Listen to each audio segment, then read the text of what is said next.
नायब और सौतेली माँ। एक नन्ही सी बच्ची नायब अपने पिता के साथ एक छोटे से गांव में रहती थी। नायब की माँ दुनिया से रुखसत हो चुकी थी और कुछ साल बाद पिता ने दोबारा शादी कर ली। नई माँ घर में आई तो शुरू में नायब डर गई। वह सोचती थी कि शायद सौतेली माँ उसे पसंद नहीं करेगी। पहले कुछ दिन नायब छिप छिप कर खेलती और माँ से ज्यादा बात न करती, लेकिन नई माँ ने नायब के दिल का डर समझ लिया। उसने प्यार से कहा, बेटी, मैं जानती हूं कि तुम अपनी माँ को बहुत याद करती हो, मगर तुम मेरे लिए भी बेटी जैसी हो। क्या तुम मुझे माँ कह सकती हो? नायाब की आंखों में आंसू आ गए।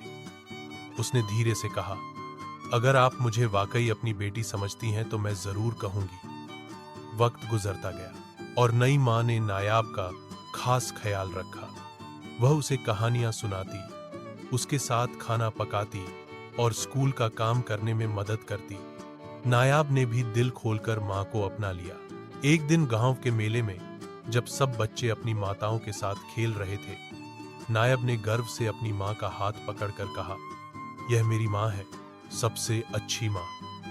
माँ की आंखों में खुशी के आंसू थे। उस दिन नायब को एहसास हुआ कि माँ सिर्फ वह नहीं जो जन्म देती है, बल्कि वह भी है जो दिल से मोहब्बत करती है। सबक: सच्ची मोहब्बत रिश्तों को बदल देती है।